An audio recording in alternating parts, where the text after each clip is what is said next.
Hey there, everybody. Thanks for joining me for another one-man review. Today I've got the new Living the Line smudge book. This is the sub-label of Living the Line that is for printing old school horror manga. That's what smudge is. So this is the fourth smudge book.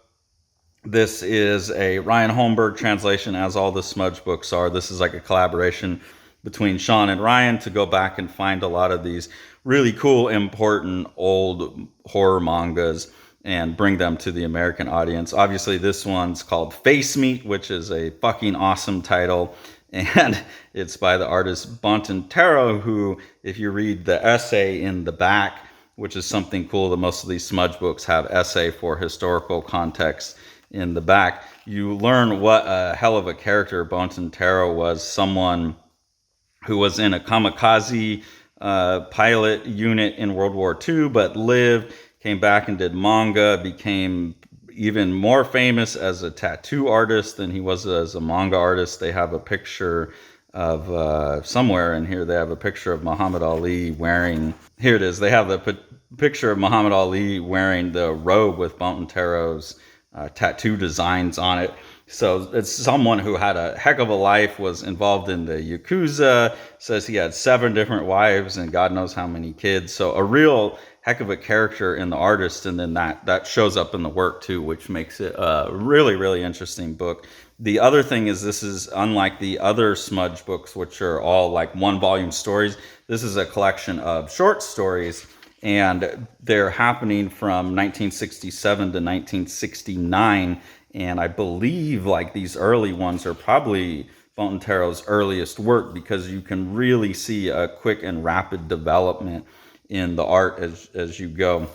This first short story, Head, shows the looser quality of the lines in the early work. Like the early work, all of the basics of what Bonten Taro is going to do is there, but the line work is a little bit scratchier. There's a lot of more American artists that it reminds me of, like a lot of the EC artists and stuff like that, Graham Ingalls, Bernie Wrightson. I even see, just because of some of the scratchiness in some of the work, I even see someone coming later like Eddie Campbell. Not that either of the artists would have been aware of each other, but it has that kind of like overly detailed, not overly detailed, but really densely detailed, Graham Ingalls, Bernie Wrightson type of thing, but a little bit looser and a little bit scratchier. So it's really nice, like, energetic art in the beginning. The next one is called Corpses, and you can see the cool cover here with the frogs. And then the cleaner, you can see that Bonten Taro can do these cleaner, like Japanese woodblock print type of lines as well. So it's cool to see they've got the cover images for all of these. As I'll do with anthologies of short stories, I don't want to give away too much. It's a new book. So I'm just going to show you like one spread from each story and talk about like the different types of presentations that are in the book and talk about how the art grows. This one's called Man-Eating Demon, and it's some of these panels here where you get this really scratchy pen and ink art that reminds me of Eddie Campbell's work. It has that looseness and vivacity to it. There's also, every now and then I get some Charles Dana Gibson, just because of like the speed of the lines going on the paper. So yeah, really cool, a lot of energy in the early stuff. In this story, Poisonous Moths, you start to see a lot of the line work being pulled out of it, and you see Bonten Taro starting to slick up the artwork and get more of those clean, like woodblock lines. So it's fun to see him evolving and playing, here's the more scratchy stuff, here's the cleaner stuff. How do I mix those two together to get, the monster has the scratchy, the pretty lady has the clean. Really, really fun to see a young artist early in their career playing with these factors. In this piece, The Further Adventures of Dr. Frankenstein, you start to get to see some of the color work in these books where they allow them to have the red. So some really cool color passages. It almost looks like there's even more than just the black and the red allowed. I don't know if this is just clever combinations of those two or what, but it looks like there's some other colors allowed in here. And then you can see especially in the color work, you can see a lot of that American like EC influence. And some of the faces, you can see the older manga influences, but it's a really interesting mix between the two. Like if you look at these panels here, they feel very much more American than these faces here. So really, really cool to see. I really like seeing Bonten Taro work with these range of values in the painted colors. I feel like this is some of the strongest work in the book, is when he's allowed to use the washes.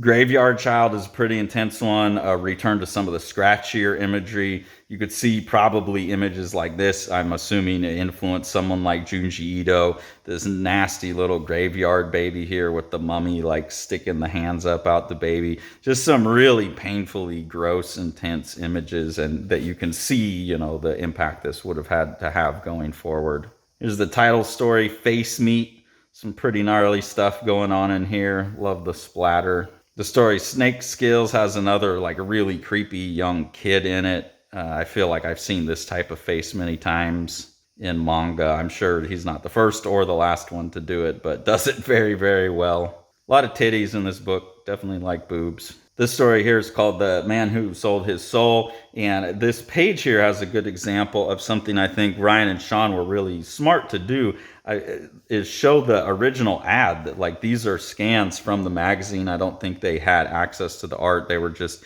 getting the best scans they could from the best printed magazine. So here and there's some, you know, some fill in on the art and stuff, but Sean's really, really good at even taking poorly reproduced things and cleaning them up. So still, even though they didn't have the best resources, still a pretty damn good print. You get some weirdness. Some of the lines get a little clogged, and you know, some of the tones and stuff aren't as cleaned up as you would get if Sean had the original art, but still really good reproduction of all these lines. Sean has like a little thing that will clean up some of the gunked up lines, so that looks really nice.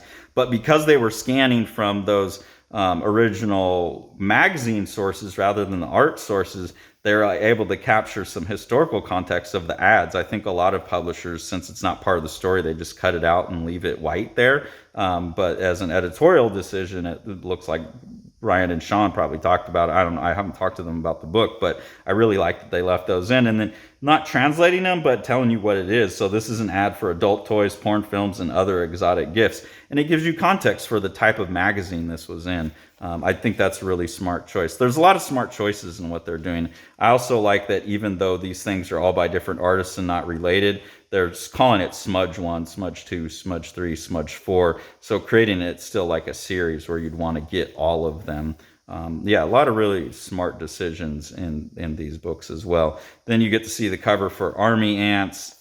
Show you a page of Army Ants here because there's a lot of just fun cartooning going on, a lot of cool rhythmic stuff.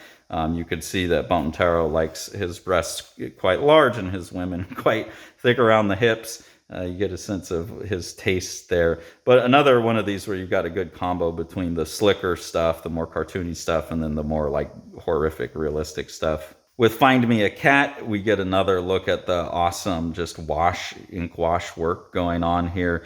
Really like the composition on this page. There's some page meta compositional stuff too, like having this turn right into that little piece right there, and then having a rhythm of that line over here to kind of make it look like another panel, even though it's not. I feel like Bonten Taro is starting to get really sophisticated as a designer as well as a cartoonist in some of these later works.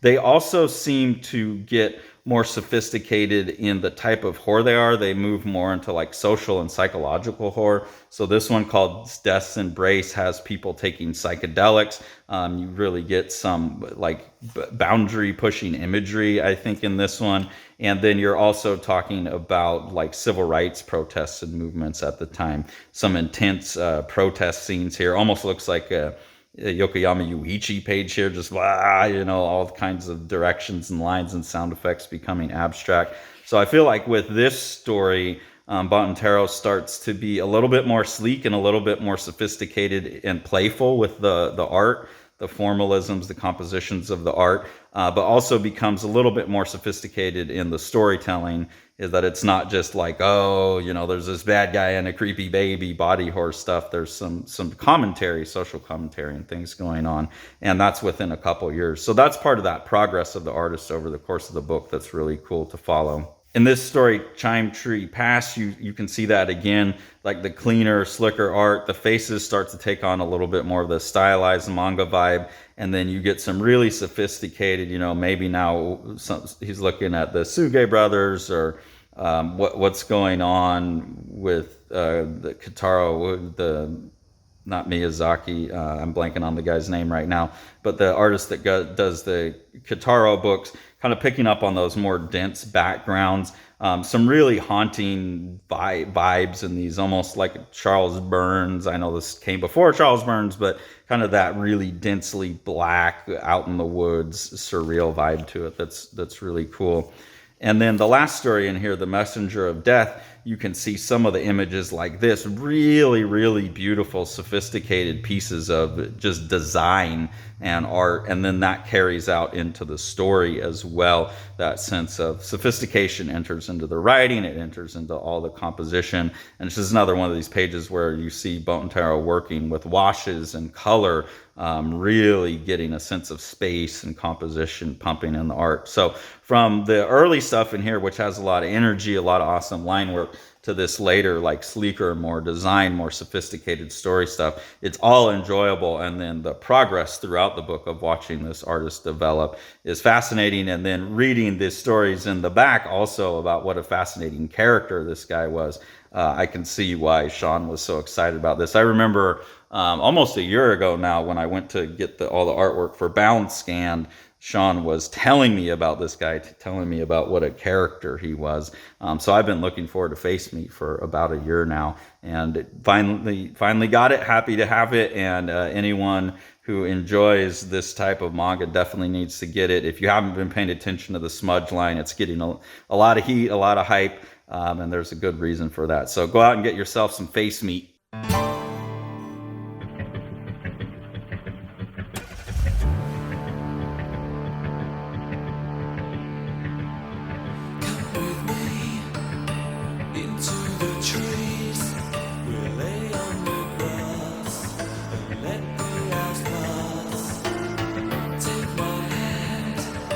Back to the land, let's get away. Just